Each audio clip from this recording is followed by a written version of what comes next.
저는 개인 종목 운동선수에게 오는 슬럼프, 특히 기술적인 부분에서 오는 슬럼프를 그 선수와 부모님이 어떻게 극복하는 과정을 겪었나, 이런 측면에서 사례를 발표하도록 하겠습니다.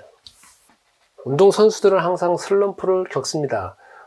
주식이 왔다 갔다 하듯이 항상 겪을 수밖에 없는 것이 경쟁에 노출되어져 있고 자기 몸의 컨디션을 100% 유지해야 되기 때문에 항상 슬럼프가 오게 되는데, 슬럼프가 장기적으로 왔을 때 과연 그 선수하고 부모님은 어떻게 대처를 해야 되는 것인지, 그리고 특히 그 슬럼프가 왔을 때 기술적인 부분에 슬럼프가 오면은 어떻게 그것을 극복해야 되는지, 어떤 저의 사례를 중심으로 해가지고 설명하도록 하겠습니다. 제가 자녀가 한 명의 선수가 있었습니다. 이 선수는 지상이 아니라 지하에서, 제가 은어를 씁니다.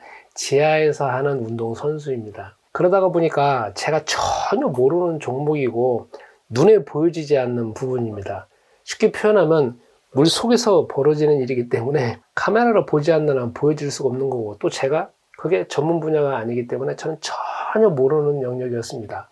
그런데 이 선수가 실업팀 4년 차부터 슬럼프가 오기 시작했습니다. 원래 전국체전 같은 게 보면은 1월 달부터 12월 달까지 한다라고 하면 6월 달까지는 이제 준비 기간이고, 이때부터 이제 본격적으로 페이스를 올려야 되는데, 이 기간에 되어지면 평균적으로 나오는 어떤 그 기록이 있습니다. 이 선수는 개인 종목 선수입니다.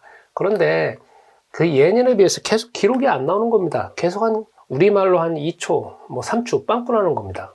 그래가지고 하반기를 준비해야 되는데 자꾸 마음속에서 두려움이 밀려오고, 어떻게 보면 걱정이 밀려오는 거 있지 않습니까? 그러니까 두려움과 걱정을 가지고 연습을 하니까 연습이 또 100% 발휘가 안 되어지고, 그 결과가 또 안 나오니까 또 두려움이 되어지고, 이게 계속 왁스랑이 계속되는 겁니다. 평상시 같은 경우에는 저는 이 선수에 대해서 어떤 정신적으로 심리 상담만 했습니다. 왜냐면 종목에 대해서 전혀 모르니까, 그리고 제가 할 줄도 모르니까. 그런데 2초 3초가 빵꾸 나서 제가 슬럼프로 계속 다운이 되어져 있는 가운데 흘러가고 있기 때문에 제가 도대체 개입해야 되겠다라는 생각이 들어가지고 이 선수와 같이 커피숍에 가서 이야기를 하게 되었습니다. 제가 빵도 먹고 커피도 마시면서 이야기를 하게 된 거죠. 저는 보통 자녀들하고 친구같이 이야기를 하거든요. 그래서 야, 너 문제가 뭐냐? 왜 2초 3초 빵꾸 나니까, 아빠 나 있잖아. 아무리 해도 안 된다는 거죠. 그래서 그럼 어떻게 해야 되는데 방법이 안 나온다는 거죠. 이미 그는 머릿속에서 혼동된 상태가 꽉 차 있기 때문에 어떻게 해야 되는지를 자체에 대해 생각이 안 나오고 그냥 두려움 가운데 있는 거죠. 그래서 제가 그랬죠. 그러면 너의 종목을 가만히 볼 때 기본 스타트가 있고 레이스가 있는데, 그러면 어떤 거에서 너에게 지금 문제가 된 것 같으냐라고 할 때, 스타트도 빵꾸 나는 거지만 레이스에서 빵꾸가 더 난다는 겁니다. 제가 지금 은어를 써갖고 죄송합니다. 그러면 이 스타트 부분에 대해서 뭐가 문제가 되는 것 같으냐 할까? 자기가 항상 물속에 들어가고 튀어나올 때 보면은 꼴통으로 나옵니다. 그래서 여기에서 꼴통으로 나오는 거를 이 레이스로 다 자기가 따라잡아가지고 겨우 그냥 이 성적이 나온다고 하는 겁니다. 그런데 이제 나이도 먹어가지고 4년 차니까 나이도 먹어가니까 이 레이스도 정상적으로 신뢰가 안 나고 더 신뢰가 안 나오니까 스타트는 어차피 포기한 상태이고, 여기서 신뢰가 안 나오니까 계속적으로 빵꾸가 나는 거죠. 그러니까 저도 막막하죠. 왜냐하면 이 선수의 자존심이 걸려있고, 또 모든 운동 선수들의 부모님들은 똑같은 운명 공동체잖아요. 그러니까 답답한 가운데 이걸 어떻게 그럴까? 저도 고민하면서 기도하면서 방향을 찾기 시작했습니다. 그러면 제가 물어봤죠. 어차피 6개월 남았으니까 그러면 너는 어떤 방향으로 나갈 것이냐라고 할 때, 이 스타트는 자기가 그냥 유지하는 수준에서 그냥 유지를 하고, 아니면 조금 해갖고 한 0.1 해갖고 조금만 당기는 게 목표이고, 레이스는 기존 레이스 유지하는 게 목표라는 겁니다.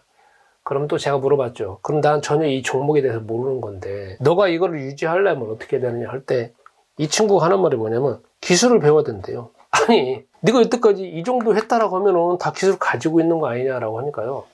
아니래요. 이거 있잖아요. 배워본 적 없대요. 그러니까 있잖아요. 제가 부모님으로서 막 그런 거 있잖아요. 그러면 너희 코치 선생님이나 감독 선생님 물어보면 되잖아. 그러니까 말을 하는데 그게 그냥 순간적으로 벌어지는 일이기 때문에 이렇게 하면 된다 저렇게 하면 된다 이제 말을 하긴 하는데 안 된다는 거예요. 그러냐. 그럼 내가 너 뭐 도와줄까 하니까 이 부분을 어떻게 해야 되는지 나더러 물어보는 거 있잖아요. 제가 어떻게 알아요?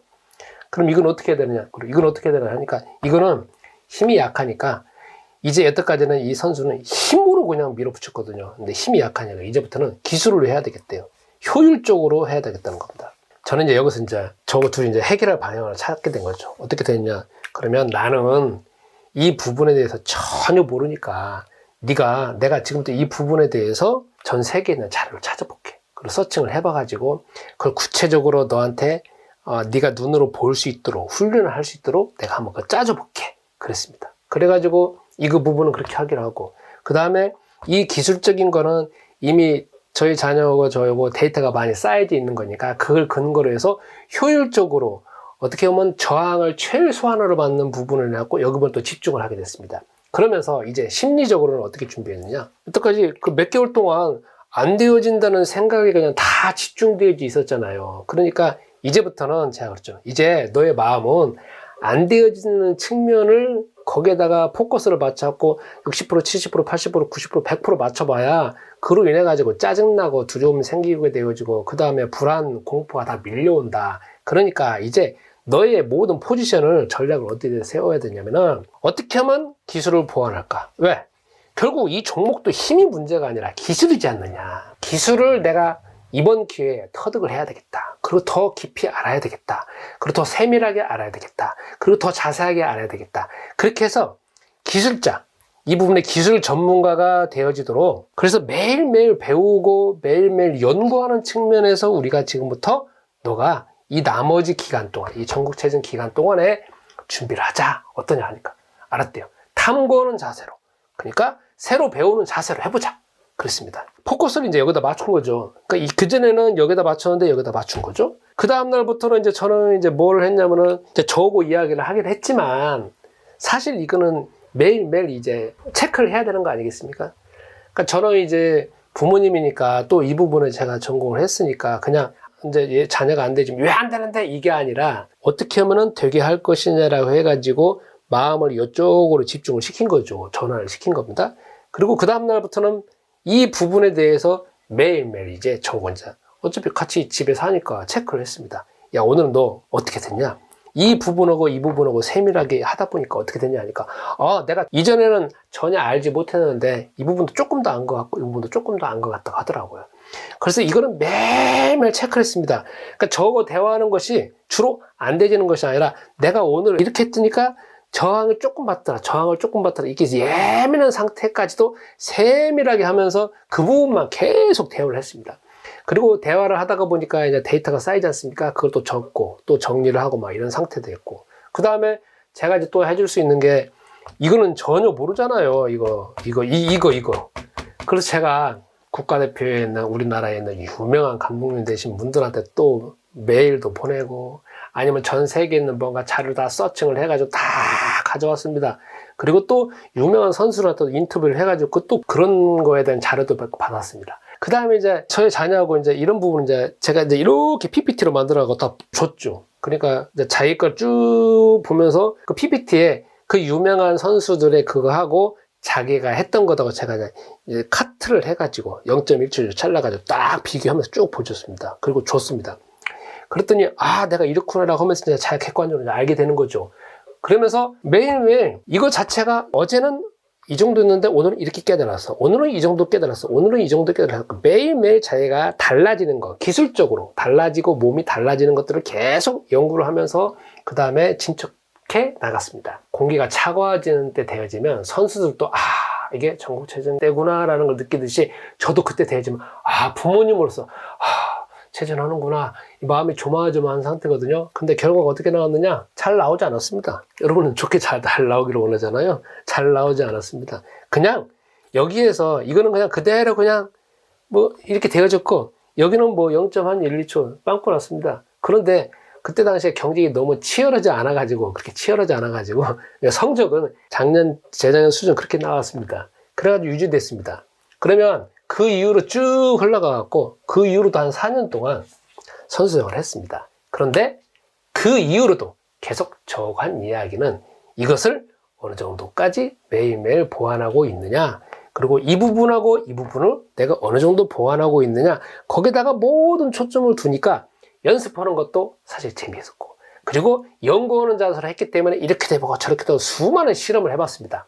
물론 그런데 시합 결과는 이거나 사실 그렇게 괄목할 만한 초는 당기지 못했습니다. 왜 그러냐면요, 이게 아무리 연습을 세밀하게 하잖아요, 디테일하게 하더라도요, 막상 시합이 되어지면 탕 소리 나기만 하면은 그 다음 있잖아요, 어렸을 때 초등학교 때 이미 형성되어지는 것이 그냥 탁 튀어나오니까 안 됩니다. 안 돼요. 안 돼요. 근데 이제 다 끝나고 난 다음에 선수회가 마무리되어지고 다 끝나고 난 다음에 저하고 한 이야기 있었습니다. 내가 만약에 그때 안 되진 거 해서 거기서 그냥 머물러 있었다라고 하면 계속 부정적인 생각에서 아마 그 타이밍에 은퇴했을 거라고 하더랍니다. 그런데 그 이후에도 계속 4년 동안 그 이후에도 재밌게 이 연습을 하고 그 다음에 선수 생활을 계속 했던 이유가 뭐냐면 연구하는 자세로, 그리고 내가 나의 어떤 실패, 내 자신의 몸을 모델로 해가지고 이 이후에 내가 만약에 지도자 되어지면, 내가 만약에 다른 선수들을 가르친다라고 하면 이걸 더 세밀하게 가르치기 위해서 자기는 너무 많은 이걸 디테일한 것을 계속적으로 연구를 했다고 합니다. 그러니까 매일매일 그 추운 날에도 더운 날에도 가가지고 연습을 하는데 자기는 재밌게 연습을 했다고 합니다. 그래서 제가 그 선수한테 고맙기도 하고 그렇습니다. 여기에서 이제 드리고 싶은 말씀이, 이렇게 기술적인 부분에서 한계가 와가지고 슬럼프를 겪었을 때, 사실이잖아요. 부모님도 사실 막막합니다. 그리고 이미 실업팀이 되어져 갖고서는 기술적인 거는요, 하루아침에 바뀌지 않습니다. 그때 저도 참 막막했습니다.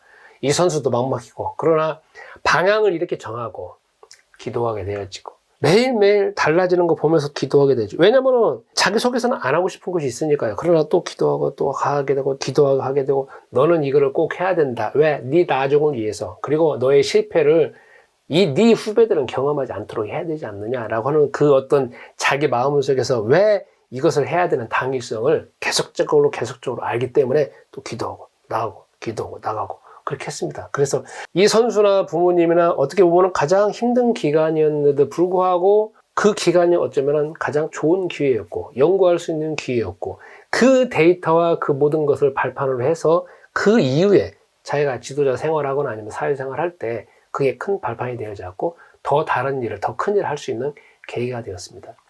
제가 이 사례를 통하여서 모든 부모님들과 선수들이 다 어떻게 보면 매일매일 연습을 하는데, 그리고 부모님도 안타까워하고 있고 마음속에 답답해하고 있는데, 이 기술적인 부분 어떻게 보면 잘 해결된 것 같지만 또 잘 해결된 것 같지는 않습니다. 어쨌든 이 슬럼프를 극복했으면 좋겠습니다. 이상입니다.